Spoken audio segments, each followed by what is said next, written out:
The largest number of singles are online in January, February, and March, and the largest number of breakups happen November and December. Wow. This is the Cats and Pudding Podcast. A melting pot of pudding. And now, here's Jen. Welcome, everybody, to our episode of Cats and Pudding. And today I have a great guest.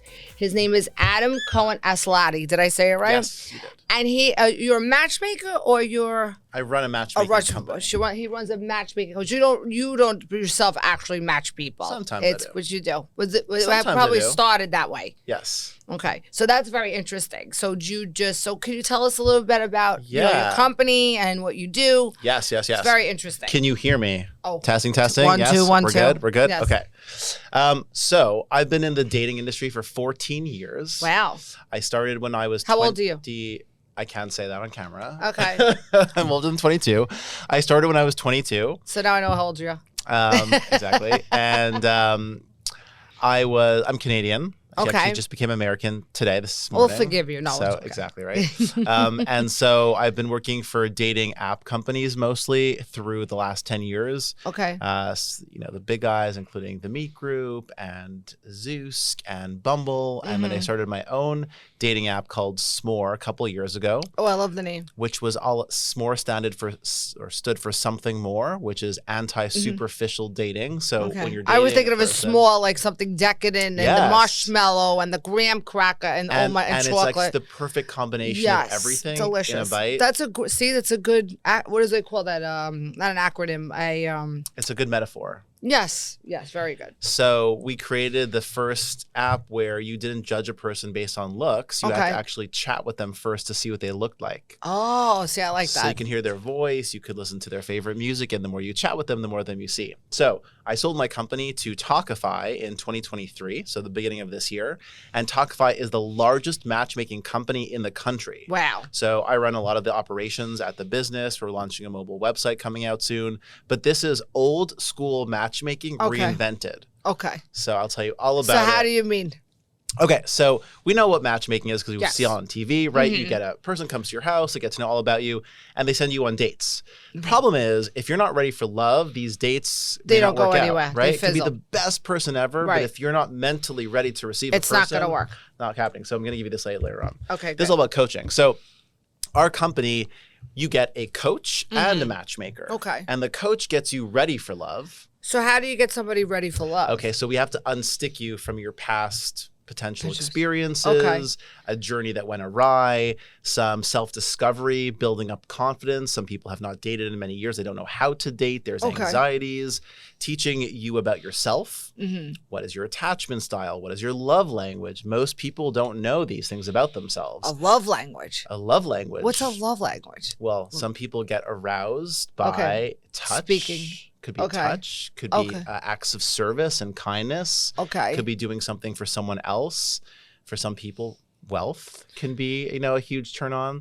So it's understanding what turns you on. They could talk. Like I'm talking about somebody talking dirty to me in bed, basically. Could be speech. Okay. And so then also understanding the love language of your partner. So there's a lot of self-discovery in getting successful at love. So we help you get ready for love. That's the coach. Then the matchmaker learns everything there is to know about you. And when we talk about your values, your core beliefs, what you want to do on the weekend, do you want to, pet a cat and make pudding, or do you really want to go to St. Bart's? Yes. Okay. So we're going to get to know all there is to know about you, and then we set you up on amazing dates. We monitor these dates. We make sure we collect feedback from both people. Okay. The candidate and the client.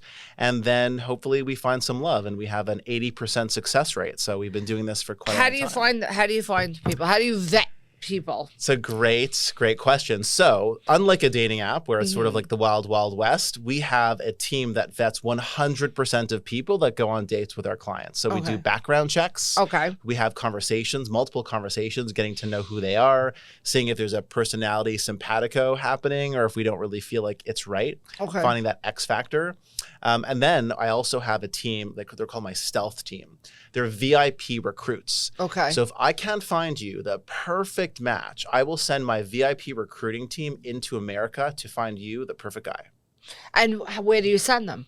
What do you mean when you just let them loose? The places where you things that you love to do. Okay. If you're a yachter, if you're a golfer, if you like to travel, if you're a member of any kind of social club, we will literally send our recruiters to every You might place not want to that go to the you. social clubs that we hang out. That I hang out. Tell me more. Tell me more. Maybe I do.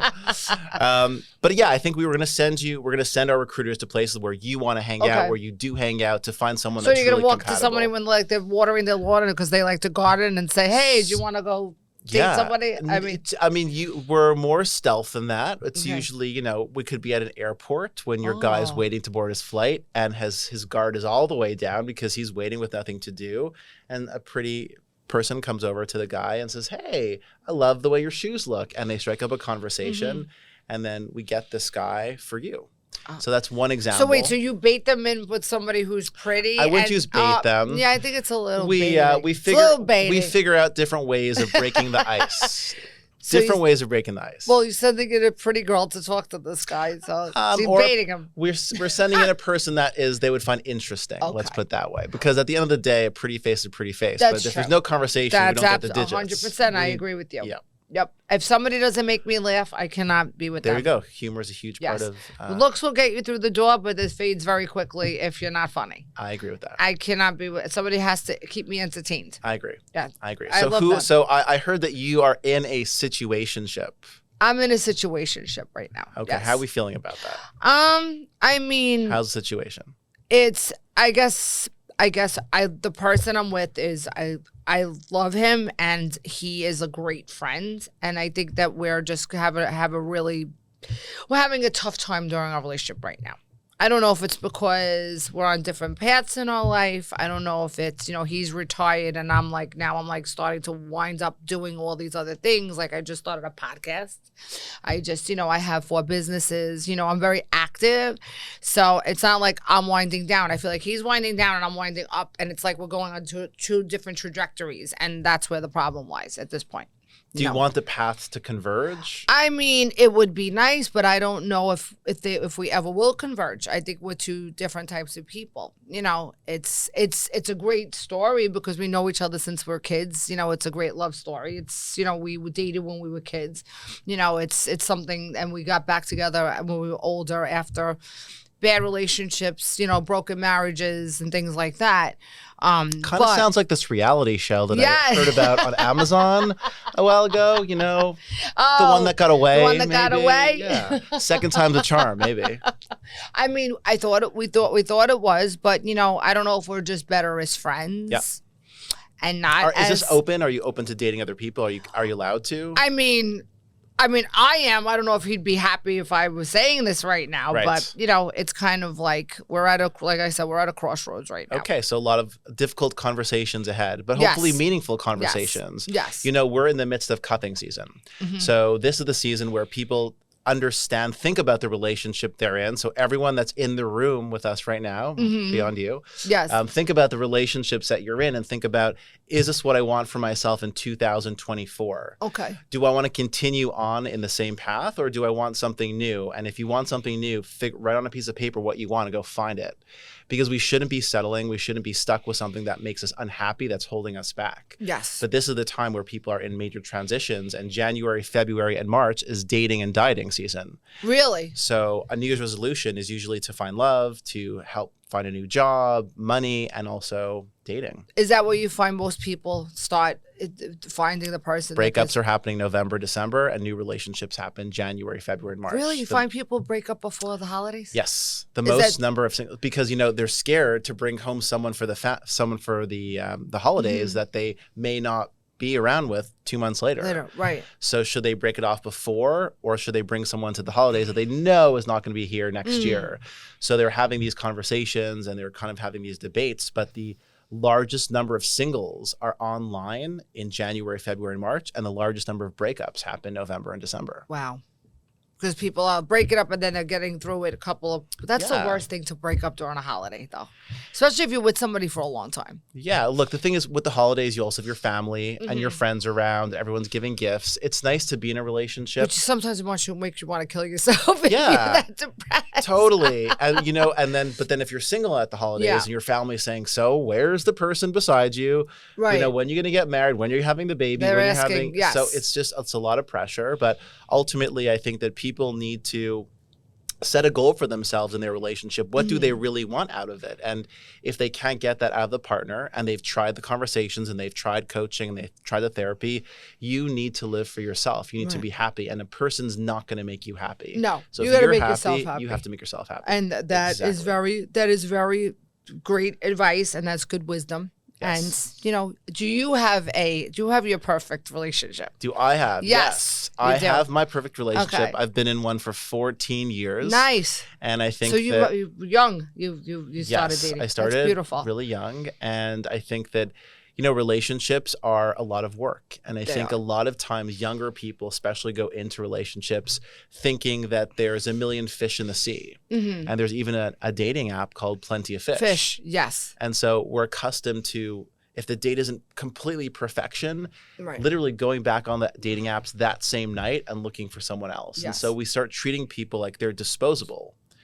And so that's a problem because in this country, which is a really interesting statistic, the greatest number of adult singles is happening right now in the country than any other point in the history of this country. Wow. There's a 30% increase in single adults from the 1980s. Mm-hmm. So why is it that everyone's single? Do they just want to be single? Or are we just filtering through people so fast? So fast. So do you think? So what ages? What do you mean, young adults or adults my age? I'm talking about like. I think everyone. I think Yeah. people have been accustomed to the dating apps and just instant gratification. And I think that they could work. They're not necessarily designed always for long-term Right. relationships. My It's daughter more just for- found her boyfriend on Tinder. Well, she is very Very lucky. lucky. Yeah. Extremely lucky because I believe there's a 9% success rate for Wow. dating apps. Wow. So while we all may be on them, 81%, it's actually 91% of people are finding relationships not on dating apps. Where do you? Let me ask you. So where do you think that most people are more apt to find love? Do you think it's better to find it like within? Like I know in my community, most people grow up together. They started dating. They got married. Yes. They had children. Yes. Do you find that to be still a way for people to? Do you think that's a good way Yeah, to find for your sure. mate? Yeah, because I find- think if you've grown up in a small community, you know everyone. You're comfortable. They usually share your values. Those relationships usually last longer. Okay. If you're meeting someone in the wild, wild west, it can be more difficult to figure out who are these people, who are Right. their parents, who are Right. their siblings, Where where are they they come coming from? Right. Can I do a credit check on them? All these different things. But today we want to know these things. Right. So I think that it can be very comfortable marrying someone within your own community. And for many people, those relationships last the longest. But Right. sometimes the way you grew up is kind of the opposite of what you want your future to be. Gotcha. And sometimes the second time around, you want the opposite of what you had. And so you go for the extreme opposite in so many different ways. And you think the grass is greener, and sometimes it is, and It isn't. sometimes it's not. Right. What about age gaps? Like, do you feel that, what do you think, like, for people dating, do you think, like say for me, like, do you think it's feasible for me to date somebody 10, 15, 20 years older than me? Or do you think that? I thought you were going to say younger than you. No, I'm not, not that I don't like younger men. I think I find them attractive, but I have kids that are in their 30s. And for me, that I would feel like a pedophile if I dated somebody in my 30s. Yeah, so in their that's 30s. So that on the sheet, I'm going to just show you. That's called a limiting belief over here. So you think that everyone like this is this certain way. And so Yeah. that's in your mind, right? Like the media tells us that if they're, older than 20 years, if they're 20 years older, 20 years younger, if they're too old or too young, that's not true. Okay. So we should be judging every person individually. Okay. If they're an old soul, but they happen to be 45, that can be the best step person to your children. Gotcha. You just don't know. And so I always say, instead of saying no, start saying yes. Okay. And see what happens. Okay. So you think that do you find it being successful going with somebody older or younger? I mean, I think that it depends. I think you can be older. I think you can be younger. I think that you have to have the same types of values and you have to have the same core beliefs for things Okay. to work. Sometimes you might think, I'm not going to date a guy 10 years old. I don't want to be his sugar mama. Right. No one's asking you to. Right. But sometimes you will vibe more with a younger person, and sometimes it will be an older person. Right. So the idea is, instead of saying all these people are like this, start thinking in abundance instead of limiting our beliefs. And so oftentimes we limit ourselves. We'll say, especially women, right? Women will say, the guy's got to check off every single box, right? Yes. Have you ever said this before? Yes. 27 things on a list, and if one of them isn't there, forget about it, right? Yeah. And then so if we're telling everyone to come to the table with 27 options or things that are ticked off, that means you also need to bring those 27 things to a relationship. So I think oftentimes we're asking so much of someone else, and we're not bringing those same characteristics into the relationship. So instead of looking for 27 little items, find a great person, hire a matchmaker, let them do the work for you. Let them find out everything there is to know about you and send you on amazing dates and see where it goes. And do you find that matchmakers have a lot of success? I mean, or is it more, I feel like it's more like for the upper echelon. I feel like it's almost like arranged. Like, yeah. Like that. But also it does happen in culturally, people kind of arrange. You always find somebody maybe in the same, community, or in the same, like somebody knows somebody, and that's my second cousin. I want you to meet them or whatever. It works. Yeah. I will say I was skeptical, right? I came from the dating app world where, do it yourself. It's on demand. Young people, they don't want, other people in their love life. They want to kind of control it. They want to hide behind a curtain, whatever it may be. Matchmakers spend the time getting to know you. And I think one of the reasons why dating apps do not work so well is because they don't really account for personality and the X factor. Right. It doesn't really matter what the list says. There's some kind of X factor when you meet a person, you're just drawn to them. Yes. You can't explain what it is. You're just drawn to them. You're just drawn to them. You get them. You feel them. You have it's an energy thing. Well, that matchmaker is looking for the energy for you. Right. And so that's the reason why the success rate of matchmakers is so much higher. And it's actually not only for people who are wealthy. So at companies like Tawkify, we have a huge, amazing database. And of course, we vet all of our matches for our clients, but almost anyone can join the database. So if you're a school teacher, you're a great candidate. You may not be making millions of dollars, but we definitely have people that want a nurturer like a school teacher. Yeah. So, to all the people listening who are single, go to Tawkify.com, register on the website, and make sure you're in the database. If our matchmaker finds a compatibility match, they will call you. It's a free date. Right. Nothing to lose. So this is free? Your app is free, or no? So you have to sign up. So the clients that have private matchmakers and coaches, they pay for the service. Okay. And then we have on the other hand, we have candidates. It's basically our large network. And so we have 1 million singles from around the country who are part of our network. And the matchmaker, when they get a client, they'll get to know them, and then they'll try to find a match. So let's just say I decided I want to be a candidate. What would I have to go through to be a candidate? Yeah, so you go to Tawkify.com and you complete a questionnaire, and then someone reaches out to you.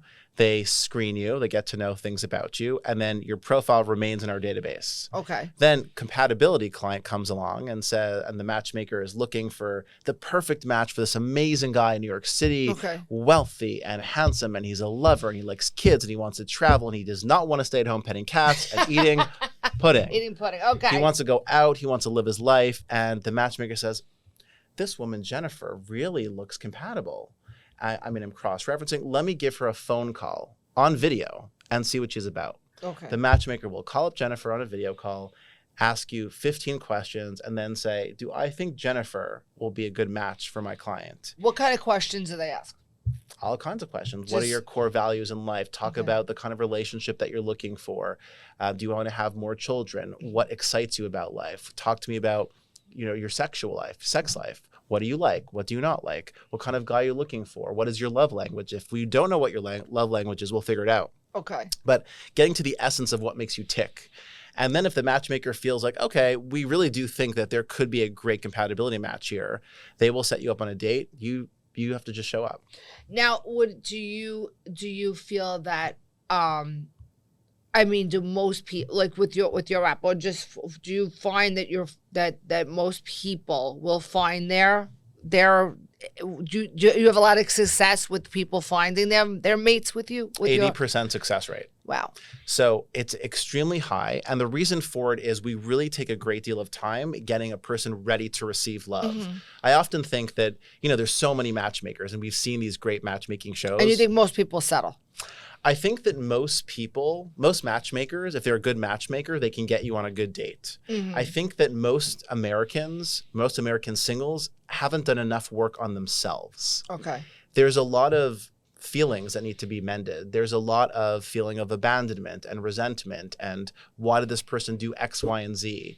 There's a lot of healing that has to happen, and it may sound fluffy, but it's very true that if you are not ready for love, it doesn't matter how great it doesn't matter how it is, you're not gonna. So the coach gets you ready for love while the matchmaker finds you the compatible matches. And then when you're in a relationship, then we have couples coaching that keeps the relationship fresh, exciting. You work on communication skills, active listening, and this is what helps a relationship last long. So let's say somebody went through this horrible divorce. They had the worst situations, the worst things that could have ever happened to them during this divorce, and now you have this person who's kind of broken, and they want to find love again, but you feel like they're so standoffish and they're just not ready, and to even jump into a relationship. How would you get this person ready? How would you find somebody for this person, and how would you get this person ready for the next one in line? I think that's also very common. I think a lot of, especially women who have been married for so long,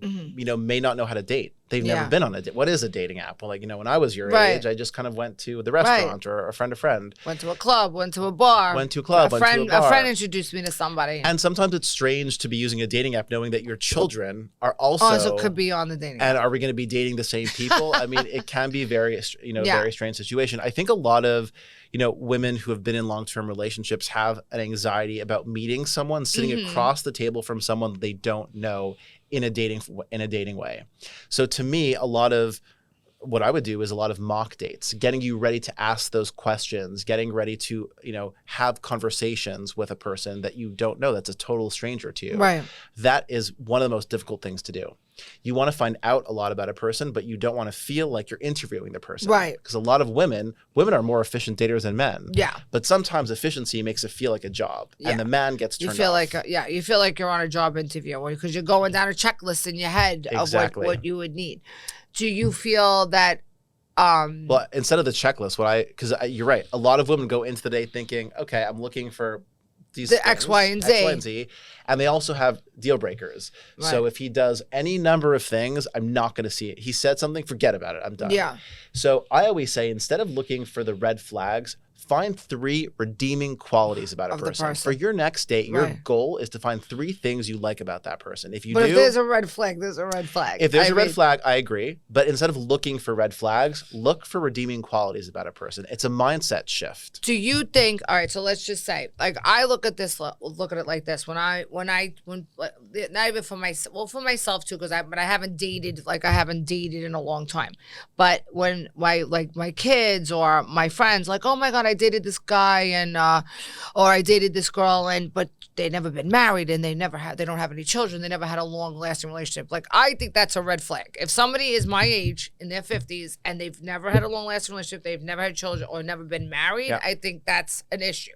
There, I feel like that there are people who don't want commitment, and that's a person that you don't want to get involved with. Do you feel the same way? That's limiting beliefs. Do you think that's still limiting? Yeah, I think that you're making a judgment call on someone else, and you're saying all men are like this, so if they represent these characteristics, stay away. And while there could be guys who they had never been married, that they're players, that they don't like relationships, there could also be men who have been scarred, who maybe were adopted and feel a sense of abandonment and never had love in their life, but could be capable of having love. And so instead of focusing on the relationship, they focus on work. Right. And they're very successful, but they don't want to put their emotions out there because they were broken as a child. Right. And so we're judging people with what we think is their story. We're writing their narrative when we have no idea. So I always say, just say yes. What is the worst thing that's going to happen? You're going to go on a date that's okay. If you go through a matchmaker, the date's going to be amazing regardless. Usually all of our dates are pretty good. It may not be a love match, but you'll meet a great person. Right. And so I think we need to be open to that as well. And you think that, so let me ask you a question. When the matchmaker is you're screening people, do you look for that to say, like, I mean, there's guys that are players and there's girls that are players. Yeah. And that's it. You know, they might go on a site just to find somebody just because they're just looking for something, but not love and not relationship. Do you weed those people out? I mean, you find them immediately? Yes. So we are not seeking arrangements. Okay. So that's a different company, a whole different set of rules. We are looking for longer term compatibility. Now, again, that could look different for different people. Not everyone wants to get married, but if your goal is a long term relationship with a great person, then you would come to Tawkify and we'd figure out what that means for you. We would never, ever send you on a date with someone who doesn't feel the same way you do in terms of the long-term relationship that they want. So casual encounters can be great. It's not really what we do. We're doing long-term relationships here. Casual encounters, the apps are better at that than we are. Yeah, so you're like, go to Bumble, go to another app. And a lot of people may want to do both. You know, they might want to have some options on the side. Matchmaking's a process. It takes longer. You're more invested in it. But everyone is guaranteed amazing dates. So versus you being on those apps, and if you've been on those apps, who knows what you're going to get. I've never been on a dating app before. Love it. No. Good. Don't go. Ever been on ever. I just never been on a dating app before. Is that limiting me? Is it limiting belief? No, well, you can look through some of these things here. So, you know, your mindset also is obviously very important. If you think that you know what the outcome is going to be before you even go on a date, why go on a date? Yeah. So I think oftentimes singles, we need to retrain ourselves, right? We've been trained on dating apps. So, you know, I've heard so many stories where women were saying, I was on a date with a guy and there was a mirror behind the booth and I saw the guy on Tinder while I was on a date with him. So what kind of person is this? And so there's very little filtering. People on these apps may say one thing about themselves and represent a whole different person. Right. And so if you don't want to waste your time and energy and money and you want a person vetted and background checked, you're going to prioritize love and get a matchmaker. And it could be free. Right. Why not do it? Right. Would you do just, I mean, you have, everybody's on your site, so you have every color of the rainbow, I should say. Yes. That's there. Yes, and I'm very proud of that because I'm from the LGBTQ community. And so our company has over 150 matchmakers and dating experts. And why that's so cool is because matchmaking is so personal. If you are on a phone with someone and you're revealing your deepest thoughts about love and romance and sex and all these different things, it's like speaking to a doctor in a way, right? And so you have to be comfortable with your matchmaker. And so we have matchmakers that represent every age, every demographic, race, ethnicity, religion. Because if you're not comfortable, if you do not open up to us, it's going to make the process. It's going to make it harder for you to find somebody or match or give them a good date with somebody. Exactly. And so I'm very proud of this because, you know, our company has a matchmaker that represents everybody, which is why our service is really for everybody. How do you become a matchmaker? How do you You send me an email, I'll make you one. No, I mean, so at our company, everyone's a certified matchmaker or a certified date coach or both. So we have two tracks. If you are a coach, you're a coach. At our company, if you're a matchmaker, you're a matchmaker. Every client gets both. Okay. So you really have a team that's guiding you through, you know, the love journey. Well, how do you know if a person is going to be a good matchmaker? Yeah. Or a good coach? That's above my pay grade. So we have a person that runs operations that, you know, there's a lot of personality compatibility. There's empathy, of course, that we need to be able to show. There's having constructive conversations. Some people come into the process saying, you're going to find me. I only want to be with a prince. If they're not a celebrity or a prince or a billionaire, I don't care. You know, and while that's probably coming from a limiting belief, why do you feel that way? Right. Why do you feel like you only need to be with someone that has a certain number of dollars in their bank account? Right. Or a certain stature. Or a certain stature. And so we start having these conversations. You have to be open to having the conversations and digging a little deeper. And oftentimes we're prejudging someone. Right. And we should go into the process more open. So I'm excited about it. I'm also super excited about the Golden Bachelor. I know. Are you watching this show? We just had my last guest was on The Bachelor, Olivia, and I was just telling her, I said I think the show was great. I haven't got to watch it yet, but finally it's something for people in an older people because they are looking for love and they should they should have something to represent them. I think they should have something for somebody who's in their middle age. Well, let me tell you why this show is good for heterosexual men, especially, because we have clients. A lot of men have an assumption that a woman of a certain age there's not a lot of life left in her. Right. And the perception that the media shows of women at a certain age is, she's retired, she's boring, she's at home. And it's so far from the truth. Women in their 40s, 50s, 60s, and 70s are starting businesses. Yeah. They're doing amazing things. They look better than ever. They're true. vibrant. They have sex. They have a great sex life. They're traveling. They're amazing.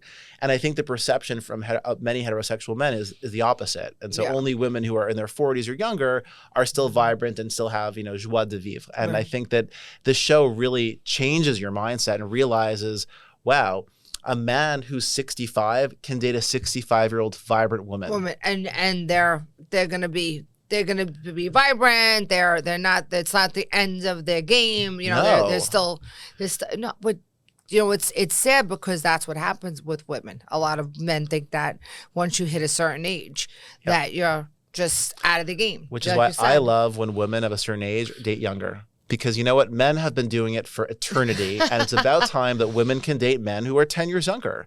If it's compatible, it's compatible. Women are successful. Women are having kids later on in life. Why shouldn't a woman who's 50 date a guy who's 40? I think if a guy can do it, a woman should be able to do it too. I don't think I would have a problem with dating with somebody who's like 5 or 10 years younger than me. I don't think I could date somebody that much. Just because I just feel like I'm just not speaking the same language as they are. Right. And also your kids may be judging you. A little bit. I just would feel it would be a little weird for me to do that. I agree. But 5-10 years, maybe they'd have to be, they have to be able to, understand me. I mean, obviously, but it is hard. I was just talking to the last guest about it.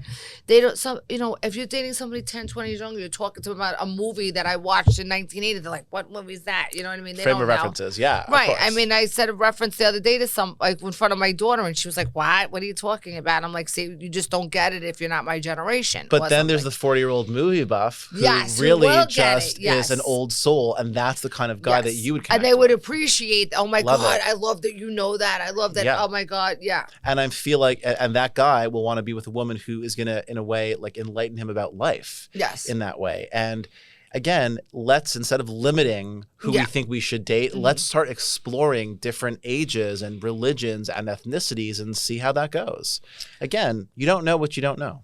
That's true. That is very true. I would be open to and I'm not saying now, I'm not saying that I'm looking for it right now. I don't want the person that I'm with to think I'm going to look for anybody right now. But I would be open to date any, race, religion. I have no issue with that. Like, to me, I always like to meet new people and get different views of life and different experiences. I think like you said, it is limiting to just date a certain type of person. Yeah. Like I think because I was always relegated to where I lived when I was married. I was in the same neighborhood with the same women, the same people. And then when I got older and I started my business and my horizon expanded. Exactly. Now it's like, wow. Do I really want to stay with that same type of guy that I've always been with all these years? And, now do I want something different? And attraction changes. Yeah, so it does. It's not... not the comfortability. It is still comfortable. Yeah. However... But you know what? It's not all that you are anymore because you change. Exactly. And also, you evolve as a human. And also, we're so heavily influenced by the media. So oftentimes the way that we grew up influences the way that we look at relationships. Mm-hmm. So sometimes we inherit the bad and the good.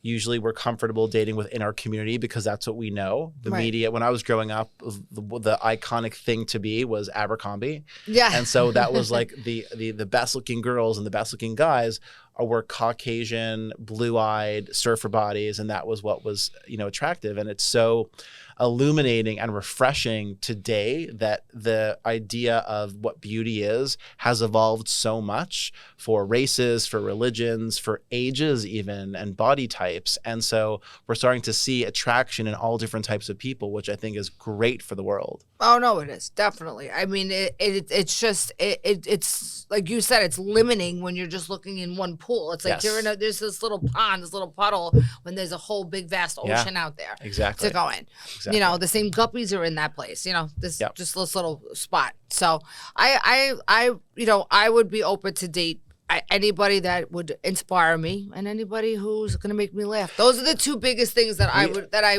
look for in a person. I want they to have know. to make me laugh and they have to inspire me. I need to get you. You know, I need to figure out what your love language is. I have to send you a quiz after this. I would love to know my love language because I have no idea what it is. Because I'm 53 you know what? and I still don't know my love language. Once you figure out what your love language is, you can tell your partner what your love language is, Okay. and then maybe he can do certain things that turn you on, that excite you. But if you don't even know those things, then that's not great. And also, it would be good to know his love language is the thing that really turns him on about the things that you could be doing.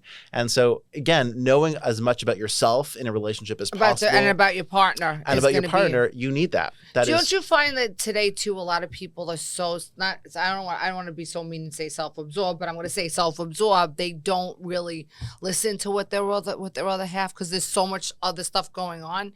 You know? I think also a lot of people project, right? They watch a TV show and they see something in a TV show that they want in their relationship or they don't want in their relationship. Look, I think that we live in a reality show world, it feels like. And so it's true. It's good sometimes for entertainment, but bad on relationships. We see so many TV shows of hot abs on a beach. Right. How many more shows can we watch of this, right? Yeah. Let's start educating Americans and the world to healthy, successful relationships, because we want to get back to that. We want relationships to be great for our children. We should be emulating great relationships. They should be emulating what their parents are doing. Do you believe in marriage and the sanctity of marriage and family? I do. It's important. I do. I think it's important. I think on any society, it's very important. I think that I also am open to people saying, you know, maybe marriage isn't for them, but they want a life partner, or, you know, they want a different type of relationship. I think now we're able to have those conversations. I think as long as we're honest about who we are and what we want, we can find compatibility. Yeah. It's when we're not honest about that, that we're going to either attract the wrong person or maybe offend the wrong person. But do you find that people now today, because there is so much input with, like, look, I'm speaking for women now. When as a woman, when you have to have your whole life mapped out for you at a certain age, right? So you have to go to school, you have to go to college, you have to find a mate, you have to get married, you have to have a family. So a women's time frame is so much less, and I'm just talking about heterosexual women now, and also a gay woman too. They have to do the same thing, and they have to be to do this, and then their partner. I feel like for men, it's so much they have a longer period of time before they have to grow up, so it's so much more pressure on us, for sure, you know. And I feel like that now, because of so much feminism, it's like, oh, you know, you don't need a man, you need a man like a fish needs a bicycle. No, I don't believe in that. I think that as a woman, if you are, like, as a heterosexual woman, if I didn't have my children, I would feel like my life would have meant nothing. Even though, listen, I have my business, I have a career, I'm doing this. At the end of the day, when I'm 80, and if I sat there by myself and I wouldn't have this microphone anymore, what do I have? I have my children. I had that. I had that fulfillment in my life. Yes. So I think that maybe we have to bring back to more of a unit. It doesn't necessarily have to mean you have to be married and have children, but a unit. Spitting with two people who love each other and people who have family units, because that is the basis of society. I think that a society will thrive in those conditions, and it makes for better people, better children, better people, you know, more virtuous people who are growing up or whatever. I don't know. I that's my opinion in that respect. Well, I think that everyone has a different opinion on like what is compatibility, what does the household look like, what does a family unit look like. I would also say to women who maybe want to have kids but haven't found the right person yet, if you can do it on your own, do it on your own. If this is something that's important to you, you should do it, because the right man will love the fact that you have a child, because you are an automatic family for him. So again, don't hold back and wait for a guy. If you feel like this is right for you to start your family on your own, a lot of women are doing it. The gay community is also doing it. And I think whatever Which I love, and I think that's great. Yeah, whatever makes sense for you, I think do. I don't like to wait for other people or wait another year or see what happens. You need to make decisions that are best for you and your current family situation and financial situation. And for some people, it's marriage and kids, and for some, it's not. Some, it's a single parent. But the family unit's changing. And I think we also need to embrace change and, these concept of a chosen family. You move to another city, you don't know anyone, your friends become your family, in many ways. So I think the family unit is changing. Dating and relationships are changing. I'm here for it, for the change. I think that we just need to have a lot of love and support of one another and less judgment. Are you going to have children? I hope so. Do you want to have kids? I do. That's so beautiful. I do. I love that. And your partner too? Yes. Wants to have yes, children I too? hope so. Because otherwise it's going to be me raising kids on our own.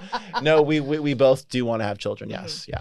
It is better for the children to have two parents. It is. I mean, it's better. I think for if you have a child, it's good to have two parents in the household because it's just easy. It's easy for you because if two people are there, you have one or the other, and you have both input. And today it is hard because two people have to work, which is hard because it is so expensive. But if you have the luxury of somebody being home to help with, to be with the kids, it's very important, whether it's a straight or a gay marriage. I think it's very important. Yeah. I think that's my opinion. I think that it's very important. I think also love is important. Well, that's a big deal. Because the other thing is you can have two parents with not a lot of love. No. Or you can have a family that helps. It takes a village to raise a child. You need to, the million things that women need to do in a day, and also, be the main caretaker for the child. Yes. I think that we just need to have families need to come together. Friends have to come together. It takes a village. It does. And I'm saying this, I'm not even a father, but I think that's. It does. And it's good to have multi-generational, to input. And somebody said to me one time, it says, the best thing that you could do for your children is love your wife or love your husband. Yes. And it's very true. If you show love, like you said, in the household, it's going to make a more happier, harmonious household, and the kids are going to thrive. Yes. And that's so true. And learn how to fight successfully. I have to give you one tip because, we're talking about dating relationships. Okay. So for all the people who are listening and also for you, when you're in a relationship, sometimes we get so invested in the fight that we want to win the fight. Okay. And we will say whatever needs to be said, and sometimes it's negative when we couple the belt. At the end of the day, you want to be in a relationship with this person. You've got to learn how to argue successfully. I love to argue. So the way that a couple should argue is with a love stone. I don't have a stone, but basically every couple puts a stone in their pocket. You can write love on it. You can't hit them with it. You cannot throw it at them. And it stays in your pocket. And when you're arguing and when it's going in a direction that's very left, meaning you're hitting below the belt, you're offending the other person, you take the stone, you put it on the table, and it silences the conversation. And you start to reflect on what is the most important thing here. Are you trying to win the argument, or do you want this to work? Okay. And so it's sort of like a safe word. It resets the conversation. It's called a love stone. Okay. And I recommend all couples carry a stone in their pocket because sometimes we don't realize what we're saying and we're getting in the weeds and we've got to win and we've got to prove our points and we have all these receipts. What matters is love and respect. And if you don't have those things, and sometimes you get away with, on a train of thought, you've got to say, I love this person. I want to be with this person. Love stone, end the conversation.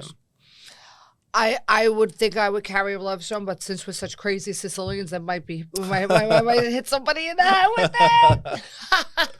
But maybe I'll get a love cotton ball. Maybe a love cotton ball, something, I'll do anything. A love cotton ball and whatever works for you. Whatever works for you. Adam, thank you so much for coming on the show. You gave me some great input, and I think your app is amazing. I definitely want to investigate in it more, and I definitely want you to tell people where they can find it and where it lives, and I really appreciate you being here. Yeah, so wonderful. Please let everybody know. Yeah, so Tawkify is right now, it's a website, which is a matchmaking service. So you go to Tawkify.com and register or become a client. Okay. Check us out on Instagram, Tawkify, or you can follow me, Adam Aslatei.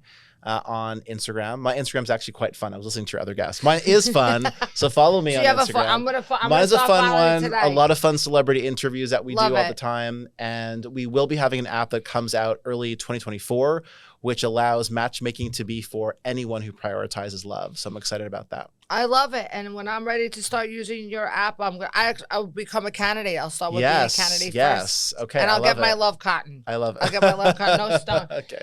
Guys, thank you so much for tuning in today. And thank you, Adam, again for being here. Please watch us on YouTube, Apple, and Spotify. And not just the shorts, the whole video. Okay? Keep going. All of it. Watch it. All of it. Not just, I like the shorts, but watch the whole thing. Thank you, everyone. Have a great day.